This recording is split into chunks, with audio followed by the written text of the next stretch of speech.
Montana Talks here. Live and local. This is Montana Talks with Aaron Flint.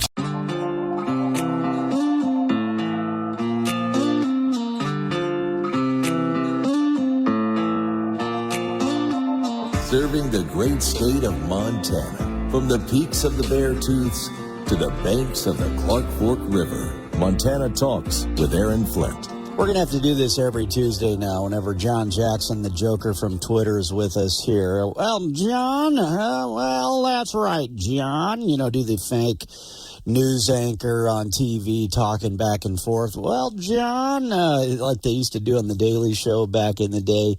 Back when it was funny, but still very left wing, but they were funny. I mean, that's why they were effective, unfortunately for conservatives. But well, John, now they want to tap out. The ladies of the women of The View want to tap out. They're done. They don't want any more media coverage of the Trump trials. That's right. How giddy were they? They were so giddy. They were so excited. They wanted all the cameras focused on Donald Trump and all these phony indictments. Every single one of these political persecution trials. They were cheerleading since day one, but now they're ready to tap out. They've had enough. They're done. They're done because they realize that all they are doing is helping Donald J. Trump. Our incumbent president stepped in to do a speech on anti-Semitism. They cut to the speech, came back and talked about Donald Trump. So what's happening here is Donald Trump is Donald Trumping us. It's deja vu from 2016. Yeah. And the coverage, the irony is the people covering that news thinks they're getting one up on Donald Trump while they're handing him a lot of votes because of the coverage. It's ridiculous. Yeah, I've been saying, I agree with you. I've been saying from the beginning, I actually think this trial is somewhat helping Donald Trump. Oh, gee, now you want to tap out. Now you're ready for the news cameras to turn away from the Trump trials, to turn away from the Trump political persecution. Because they just figured out that, oh, man, we're actually helping Donald J. Trump. What's his name? James Carville. He was freaking out. They just throw spaghetti at the wall. And, James Carville was freaking out, saying nothing they are doing is helping Joe Biden. Nothing they are doing is helping the Democrats. He's in a full-blown freak-out mode.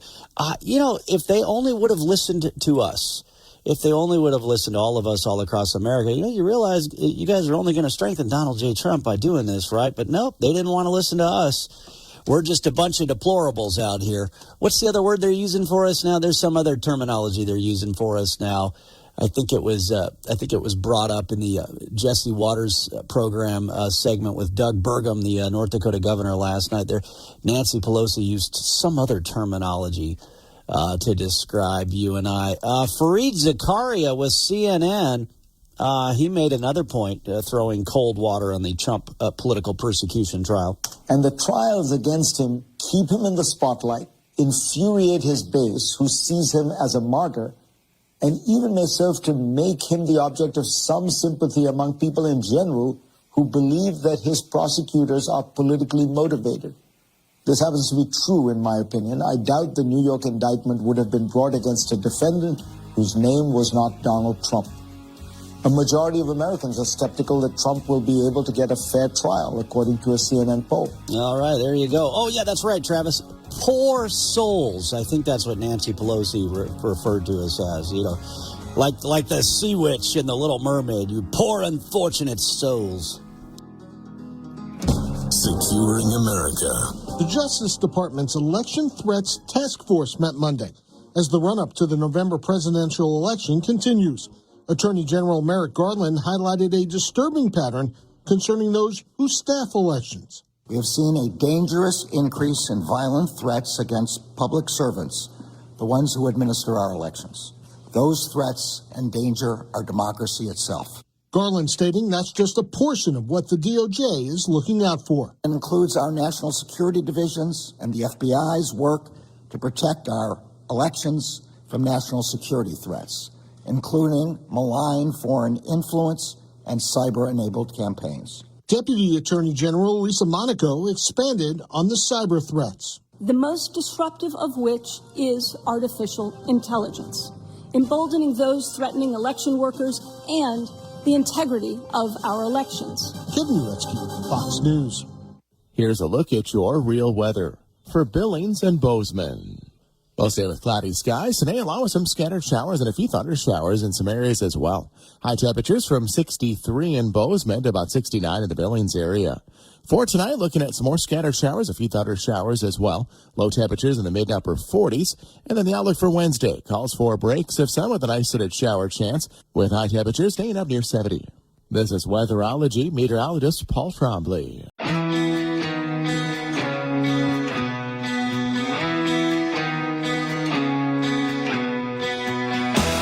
Taking your calls live. 406-294-0970. Montana Talks with Aaron Flint. Yeah, we're going to need some expert insight from our North Dakota bureau chief, our Mondakistan bureau chief out there on the North Dakota border there in Savage, Montana. Tim in Savage. What do you think? Is Doug Burgum, is he going to be Trump's pick for vice president?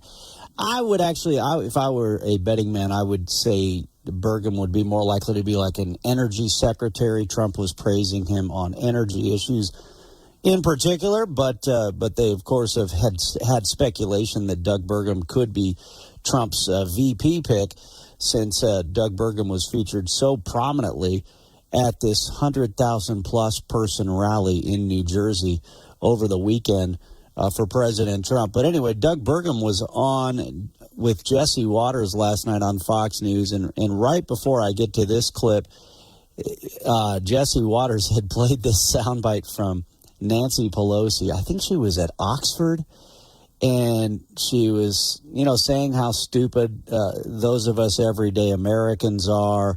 And I think Travis is right. I think she referred to us as poor souls or something to that effect.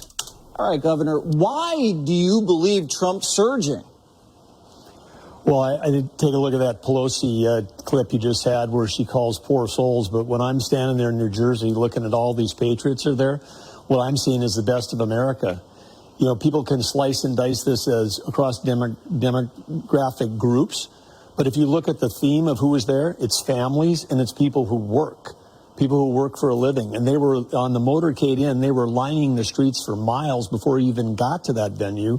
And they're all waving their American flags. You got firehouses where the firemen are standing on top of the truck waving flags. This is 2 miles before you get to the venue. And these are people that work in America. The working class supports Donald Trump.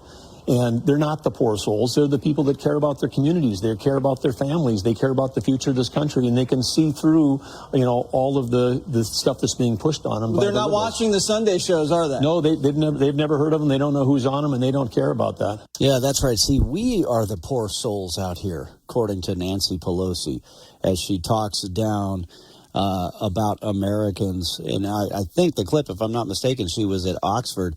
But you think about it. When we look out across America right now, who are the poor souls? Who are the people, sympathy, empathy, pity, whichever, whatever's the proper terminology. But like if you were to be out there, look across America and look at different sectors across America, who would you feel are the poor, unfortunate souls that Nancy Pelosi was singing about there at Oxford? Man, I look at these, deranged pro-Hamas sympathizer protesters. Those look like some poor, unfortunate souls, if you ask me. I look at these people that are so lost that they're buying into this propaganda from these liberal-led cities in Seattle, in San Francisco. The poor soul. I think there's a couple of ways you can look at this. The poor souls are the people that we feel bad for, the people that we empathize with, that we feel sympathy for. Right? It's the people that are trapped in these liberal-run cities by these Democrat mayors. And they're not being helped by these blue cities and by these blue states. These blue cities and these blue states are keeping people dependent on government. They're keeping people trapped in a system of dependency trapped in a system, that promotes this transient lifestyle. I mean, that's really what they're doing. They claim to be helping people more than you do, and they claim to care more about people than you do. But what do? They trap these people in this transient, drug-addicted lifestyle with their policies that encourage that type of a lifestyle. These tent cities in Seattle, are they helping those people? Or are they basically, they're not, again, the Democrat Party and socialists in general, they don't share the wealth. They share the misery. They spread the misery. And that's what they're doing with these, when they have these policies that encourage this transient lifestyle, when they flood our country with illegal aliens, they're not spreading the wealth. They are spreading the misery. And in fact, one of the stories we should talk about when the Joker's with us here later this morning, in San Francisco, they're paying like $5 million for illegal aliens. Or no, I'm sorry. No, they're giving a lot of money to illegal aliens too. $5 million to give alcohol to homeless people. They literally have opened up a bar where they're giving alcohol to homeless people. And that's their idea of helping. Hey, come on down. We got the bar set up for you here. No accountability whatsoever. And then, to make it even just, you almost just have to laugh at this nonsense here. Jesse Waters pointed out last night, they've mandated that half of the seats at that homeless person bar in San Francisco that's paid for by taxpayers, half of those seats have to be filled by Latinx, the Latinx thing, or BIPOC people. So if you're a homeless white dude, you may not be able to make it into the homeless bar that the taxpayers are paying for. You might have to just go sit out on the corner and ask people for cash for booze instead. But if you're BIPOC or Latinx, they've got plenty of seats waiting for you in their taxpayer-funded homeless bar. Dana Lash, former spokeswoman for the National Rifle Association, national radio talk show host, she actually comes on the radio after us in Missoula on KMPT after our 9 o'clock hour of this show. She was on talking with Jesse Waters about how San Francisco is giving booze to the homeless people. So maybe I'll play that one for you right after this. Jerry Seinfeld audio. We got a lot ready to roll for you this morning. Good Tuesday morning. It's time for the Daybreak Ag Report on the Western Ag Network. I'm Lane Northmund. This morning, let's take a glance at the latest crop progress report that USDA has published. Some of the state and regional reports not published as of this broadcast, so we'll make sure and make our way through those reports once they are available. Well, let's look to the national spring wheat planting, where 61% of the national spring wheat was planted as of Sunday. That's 26 points ahead of 35% last year and 13 points ahead of the 5-year average. States like North Dakota saw 49% of the crop planted, Montana 63% planted. Idaho and Nebraska not yet reporting what that progress is as of this report. As for the crop development for spring wheat, 25% of the crop has emerged, which is 11% higher than last year. As for winter wheat, crop development of the national crop was 57% headed as of Sunday. That's 11 points ahead of last year. While the crop condition came in at 50%, rated good to excellent, unchanged from the previous week, and still up slightly from 29% a year ago. As for the poor to very poor rating, it increased 2 points from last week, rating 18% poor to very poor, with Kansas coming in with the highest very poor to poor rating of 41%. Speaking of Kansas, the nation's top producer of winter wheat, the annual Kansas Hard Winter Wheat Tour kicked off this week. We'll have more next. It's not just another tub. Flaxlit, a SmartLick supplement, contains high levels of essential omega-3 fatty acid. It's the only low-moisture block formula patented and university research proven to increase the bioavailability and conversion of omega-3 fatty acid catalysts used for energy, cell membrane integrity, regulating hormones, and reproductive performance for females and bulls. See all the ways Flaxlit is not just another tub, and find a dealer near you at SmartLick, that's LIC.com. When you're a rancher, you learn to listen to the land. It's a silent partnership. Invest wisely. it'll pay off for the long haul. Rejuva herbicide can restore your rangeland with up to 4 years of cheatgrass control. That means greener pastures with 3.5 times the perennial grass production. Your land is calling for improved grazing capacity and a stronger bottom line. Answer at Rejuva.com.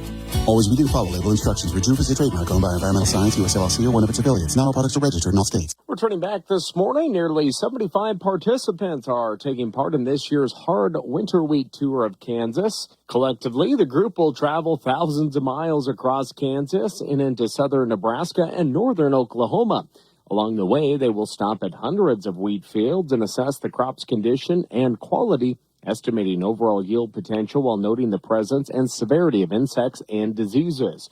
Now, this tour, of course, captures the attention of wheat farmers from across the nation, just seeing how the nation's largest winter wheat producing state is looking here in 2024. So what is to expect on this year's tour? USDA's current 50% good excellent rating is the best in 3 years for the national crop. However, we mentioned in the first half of a report that Kansas has the highest Porter-Variable rating of 41%. So it will be interesting to see what tour participants come up with as the tour continues this week. Now, based on May 1 conditions, Kansas's 2024 winter wheat crop is forecast at 268 million bushels, up 33% from last year. Average yield is forecast at 38 bushels per acre, up 3 bushels from last year. Again, a lot of anticipated information coming out of the Kansas Wheat Tour throughout the week. I'm Lane Nordlund, Western Ag Network.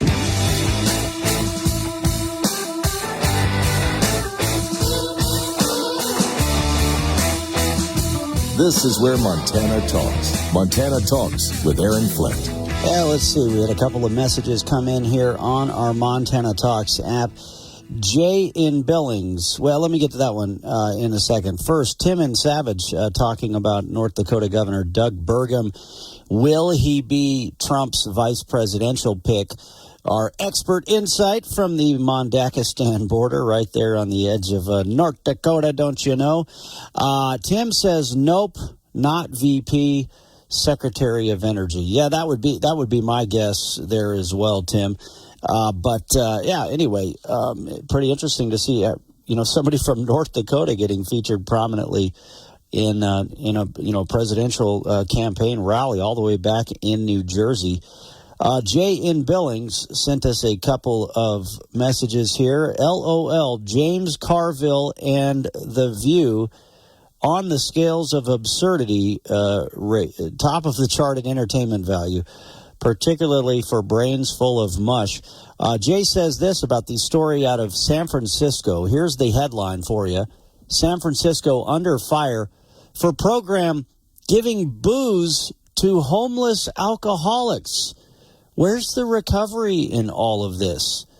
That's the headline at FoxNews.com. San Francisco's managed alcohol program offers booze, life skills classes, and cultural outings to homeless addicts. It's a $5 million pilot program bringing free beer, wine, and vodka shots to San Francisco's homeless.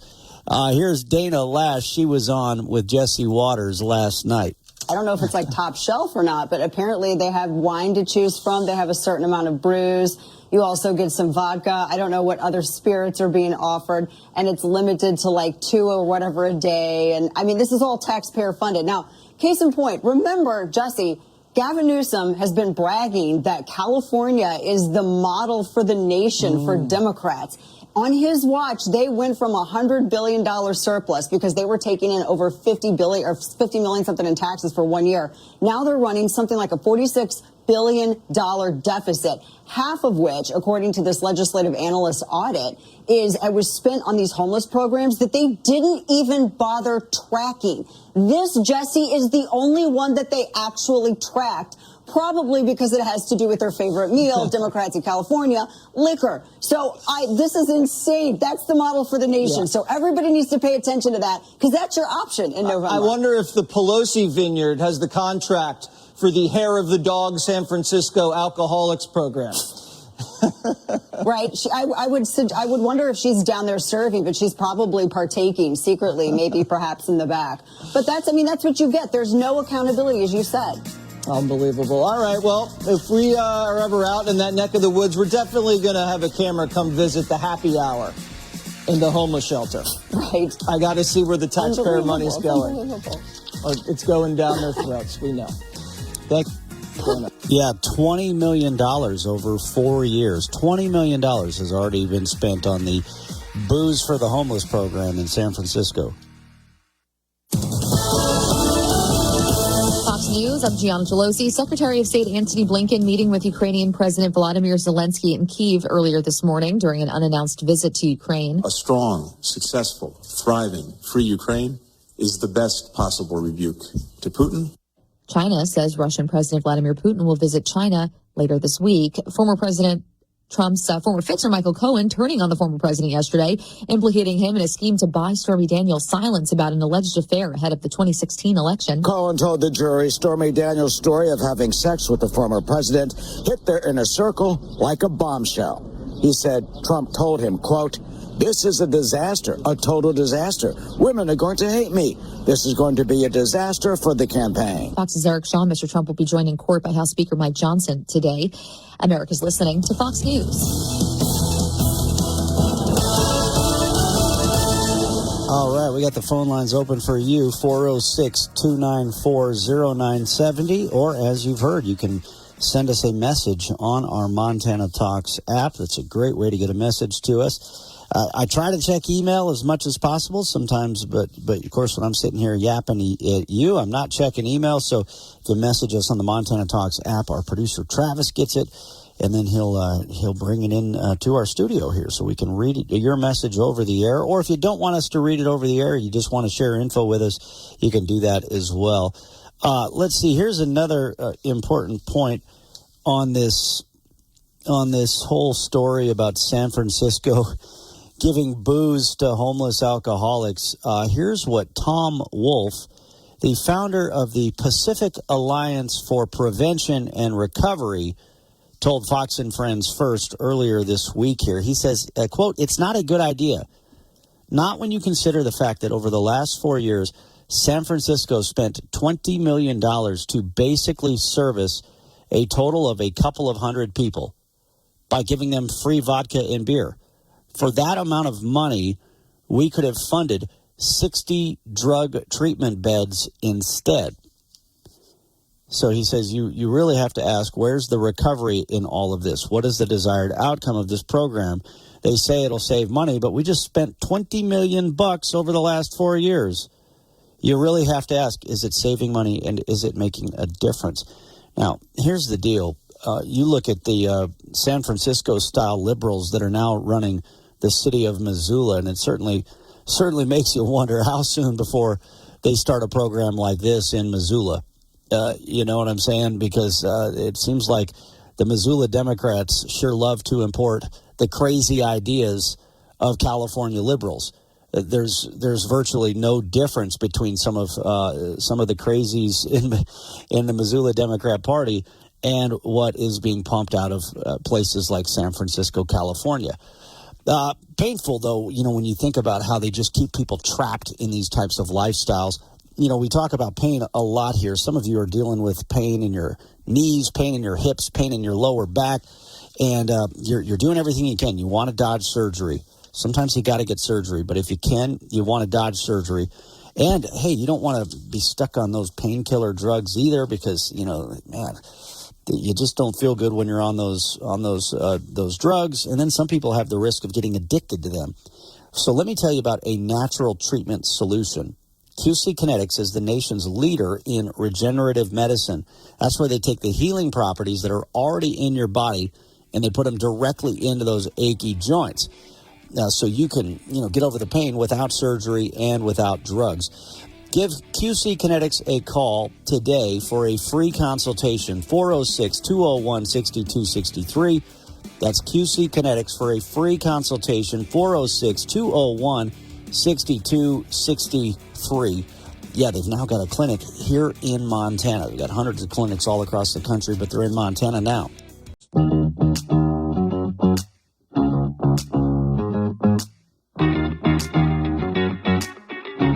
taking your calls live.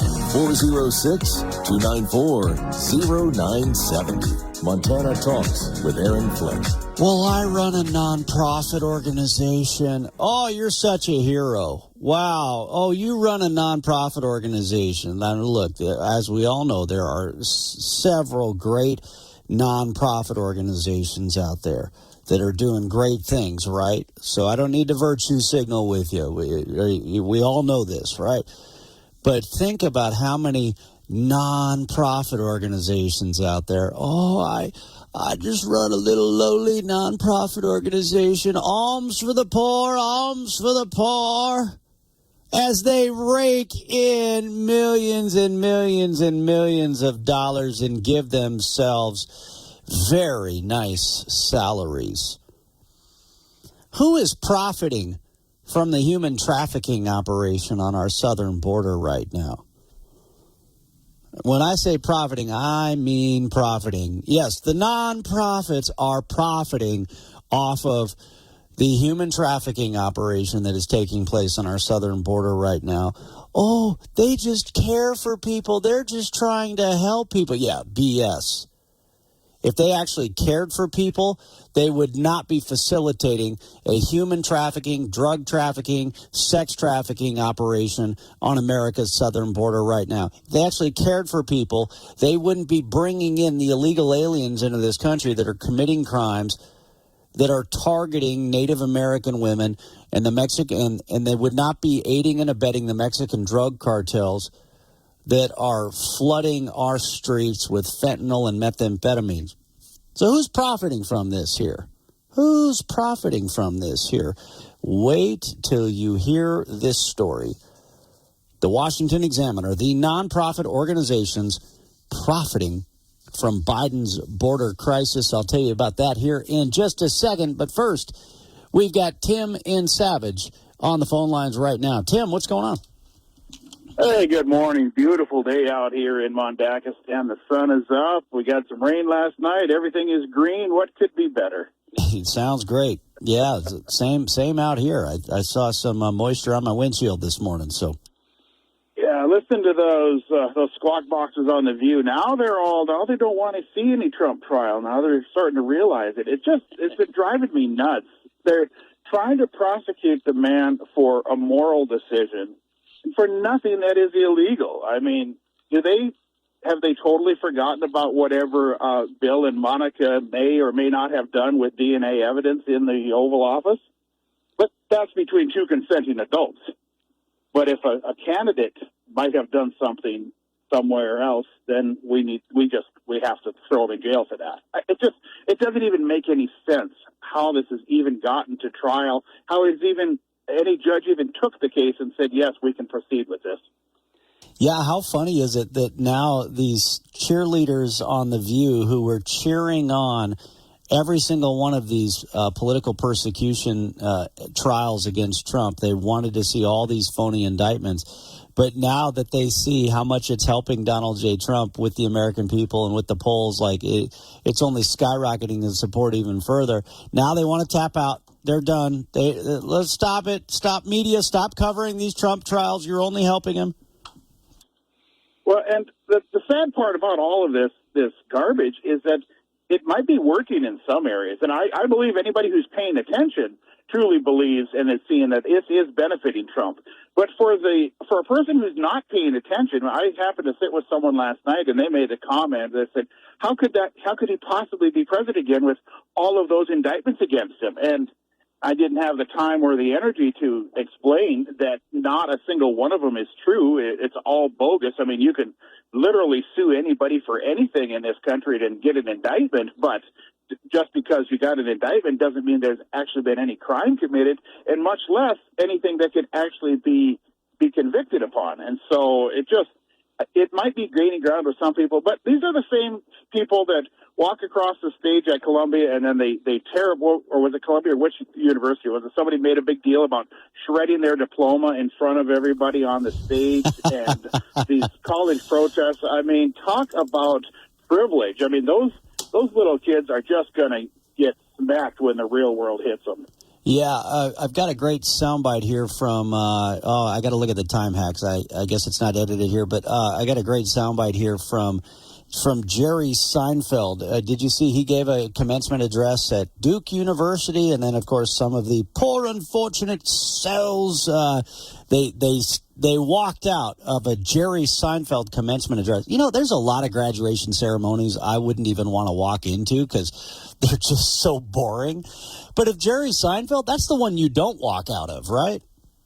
Oh, that would be hilarious. And I didn't watch any of it. I read a couple of transcripts, but he cracks some jokes ahead of time. But yeah, he's a funny guy, and he's a left winger, and he's Jewish. But it's just wild watching them eat their own, and they don't even see that happening. They're tearing up their own left wing and their own radical cohorts, and it just doesn't even make any sense.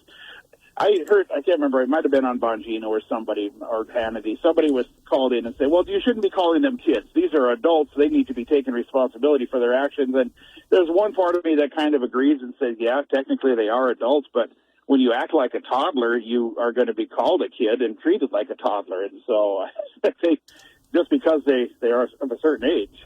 Let me see. I'm going to press a couple of buttons here to see so that you can hear this. I'm going to play a quick soundbite here from Jerry Seinfeld. I think I queued it up in the right spot here. This was from his commencement address. I want to get your reaction on it, Tim, here in a second. My point is we're embarrassed about things we should be proud of and proud of things we should be embarrassed about. When I was writing my TV series... Thanks. What a crowd. So on my staff in the 90s, we had a lot of Harvard guys. They were fantastic, but I could never understand why these guys were so embarrassed about being from Harvard. They would never talk about it. They would never mention it. I'm not talking about Harvard now. I'm talking about the way it used to be. You're never going to believe this. Harvard used to be a great place to go to school. Now it's Duke. Anyway, a couple great lines there. Tim, were you able to hear that on the phone line? I know. No, I couldn't. Oh, son of a gun. Well, you missed it. Well, you can go back and listen to the podcast. I'll get it on the podcast. The first part of what he said, maybe I should have pressed the Q button instead of the preview button here.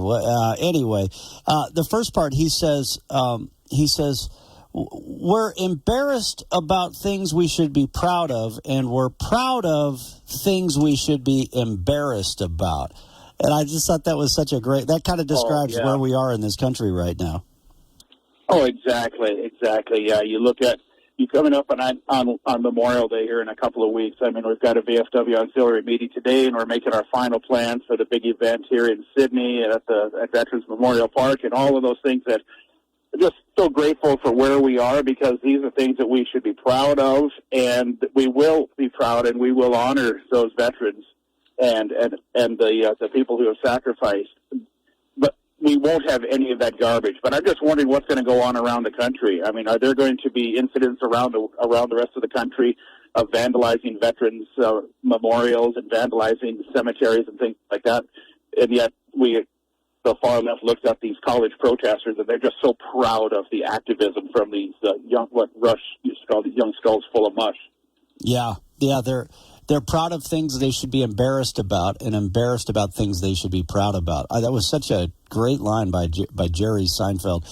And then he was joking about how he had writers back on his show that graduated from Harvard, but they were like embarrassed to tell people they went to Harvard. And he's like, you guys won't believe this, but Harvard actually used to be a good school. And now it's Duke instead. Yeah, well, wait till you hear these numbers. I mentioned it just before I got to your phone call, Tim. The Washington Examiner has a report here, the nonprofit organizations profiting from Biden's border crisis. So the CEOs of these so-called nonprofit organizations, which are trafficking the illegal aliens in this country and getting paid with our taxpayer dollars, each of their CEOs makes more than $500,000 a year. Really rough life running a nonprofit there, huh, Tim? Well, you got to pay the big bucks to get those good humanitarians, evidently. But, yes. Yeah, we had Rhonda Knudsen was at our Republican Central Committee last night, and she talked about one of the special sessions is to address that situation up in northwestern Montana, and she talked about that. So I'm curious about how much of those big bucks are being routed to the Democrats up there in northwestern Montana, since it's the one and the same. The ones trafficking the people as the ones who are leading the Democrat Party up there. Yeah, Ron Gerson, the head of the Flathead County Democrats, is also the head of the Valley Neighbors outfit that traffics illegal aliens in the Flathead. They openly admit on their website that they will assist of all immigration statuses. All right, Tim, great to hear from you. Thanks for calling in. 406-294-0970 is the number for you. Wait till you hear more of these numbers about the nonprofits profiting from Biden and Tester's border crisis. Waking up on the right side. This is the Sean Hannity Morning Minute. This is a failure of our justice system on a spectacular level. You might as well take the Constitution of this great country and shred it, because it's meaningless if the law is going to be applied this way. And this is what lawfare is. This is not equal justice under the law. It's not equal application of our laws. A witch hunt doesn't even begin to capture the spectacular nature of the Democrats' efforts to destroy this man at any cost. But it does seem to be backfiring, doesn't it? Not going particularly well. From coast to coast, from sea to shining sea, it's the Sean Hannity Show. Hey, everybody, your friend Sean Hannity here with a message that is all about your safety. Now, when it comes to protecting yourself, your loved ones, well, it's not about having a firearm. It's about understanding the continuum of force philosophy. Now, picture this. A situation arises where you or a loved one are threatened. Now, instinct may drive you to reach for a lethal means immediately. Now, what if there was a way to effectively defend yourself, de-escalate a situation without the irreversible consequences of deadly force? Enter Byrna, B-Y-R-N-A. It is the less lethal pistol launcher equipped with tear gas and kinetic ammo to incapacitate attackers for up to 40 minutes. Byrna is legal in all 50 states. No background check is required and can be shipped right to your door. Now, Byrna is proudly American, manufactured in Fort Wayne, Indiana. Just go to Byrna.com/Hannity. Right now, you'll get 10% off. That's BYRNA.com/Hannity. Bon appetit from Reminisce Angus Ranch in Dillon. Brought to you from the Montana Hot Spring Spas, the hot tub company that your friends recommend, Studio.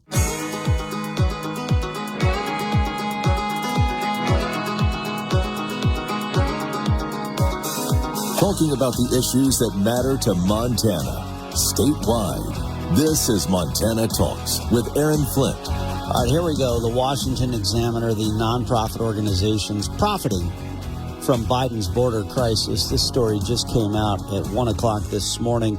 According to an examination by the Free Press, and let me just say, the Free Press is different than the liberal Montana Free Press that you'll see on occasion here in the state of Montana. So the Free Press is different from that liberal outfit, the Montana Free Press. But anyway, according to an examination by the Free Press of three of the most prominent nonprofit organizations paid by the Biden administration for migrant services, their revenues have more than tripled since 2018, and each of their CEOs makes more than $500,000 a year.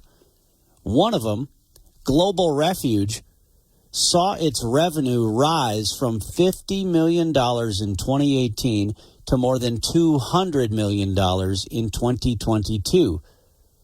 Documents show that Global Refuge housed more than 2,500 migrant children in 2019 at a cost of $30 million. It housed just 1,443 in 2022 at a cost of $82.5 million. In that same period, listen to this, Global Refuge CEO Krish Omara Vignaraja saw her salary rise from $244,000 a year to $520,000 a year. So this Global Refuge nonprofit CEO practically got a doubling of her already outrageous salary. And get this, before coming to Global Refuge, she served as former First Lady Michelle Obama's policy director. So doesn't this just work out great for Joe Biden and John Tester? They take your money, they open up the borders, flood the country with illegal aliens that they hope will be future and not so distant future Democrat voters, and then in order to help provide services for the illegal aliens that they allow into this country, they get to shove a bunch of your money into the pockets of their fellow Democrats. That's why Tim asked a really good question. Are some of these other so-called nonprofits here in Montana also profiting off of this stuff in the same fashion? Back to this Washington Examiner piece here, another nonprofit group, Endeavors, was awarded more than $1 billion, with a B, $1 billion in 2022, of which it spent $533,000 on a music therapist, $4.6 million on consulting services, $1.4 million on conferences, and $700,000 on lobbyists. Despite past scandals involving self-dealing among top executives, in 2022, Southwest Key Programs was awarded almost $800 million. Get this. Another nonprofit group here, by the way. Of the $800 million they were awarded, they gave more than $1 million to its CEO. See, these people run these nonprofits, and they claim to care more than you do. Oh, look, we're just running a struggling nonprofit trying to take care of people in need. We're so much better than all of you. Don't you complain about the drug dealers that we're invading your communities with. Don't you complain about the crime. Don't you complain about the people that have been killed by these drugs and by the violence. No, we are the poor, struggling nonprofits that are helping people while you meanies talk about shutting down the border. This CEO got over $1 million of a so-called nonprofit group. The other one making over $520,000 a year in a salary for a so-called nonprofit. It is a gigantic scam, a dangerous scam at that, and they're using your money to do it. This is Joe Biden and John Tester's America.